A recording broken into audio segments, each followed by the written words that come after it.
శ్రీ గురుభ్యో నమః. హరి ఓం. ఎందరో మహానుభావులు అందరికీ నా నమస్కారములు. వాస్తు, వాస్తవం, జ్యోతిష్యం, నిజం అనేటువంటి నినాదంతో మనం ముందుకు వెళుతూ ఉన్నాం. ఆ క్రమంలో ఈరోజు మనం తెలుసుకునేటువంటి అంశం ఏమిటంటే 100% వాస్తుతో 100% వాస్తు శాస్త్రంతో గృహ నిర్మాణం నేటి కాలంలో చేయవచ్చునా, లేదా 100% వాస్తు శాస్త్రంతో గృహ నిర్మాణం చేయవచ్చునా, చేయలేమా అనేటువంటి సందేహానికి సంబంధించి ఈరోజు పరిష్కార మార్గాన్ని, లేదు ఆ సందేహానికి సంబంధించి నివృత్తి ఏంటనేది తెలుసుకునేటువంటి పరిస్థితి చూద్దాం. మామూలుగా నేటి కాలంలో 100% వాస్తు శాస్త్రం ప్రకారం నిర్మాణం చేసుకోవటం చాలా కష్టం అని కొంతమంది అనుకుంటూ ఉన్నారు.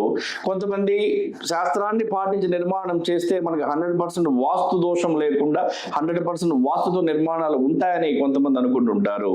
అయితే దోషపూరితమైనటువంటి స్థలము గనక మీ దగ్గర లేకపోయినట్లయితే, ఉచ్చమైన స్థలం అంటే ఎటువంటి దోషం లేనటువంటి స్థలం గనక మీ దగ్గర ఉంటే 100% వాస్తు శాస్త్రం ప్రకారం నిర్మాణం చేసుకోవడానికి 100% అవకాశం ఉంది.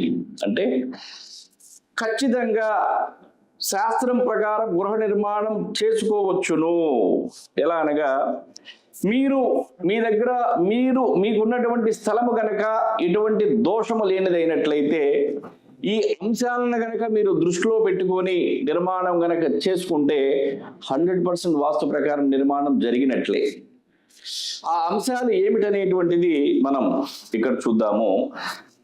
పడక గదికి సంబంధించి కానీ, బెడ్రూమ్కి సంబంధించి కానీ, వంటగదికి సంబంధించి కానీ, ల్యాండింగ్కి సంబంధించి కానీ, హాల్కి సంబంధించి కానీ, బాత్రూమ్కి సంబంధించి కానీ, స్లాబ్కి సంబంధించి కానీ, కిటికీలకు సంబంధించి కానీ, ఉచ్చ నీచ స్థానములకు సంబంధించి, అంటే ఏది ఎక్కడ ఎంత పరిమాణంలో ఏ కోణంలో పెట్టాలి అనేటువంటిది ఉచ్చనీచ స్థానం.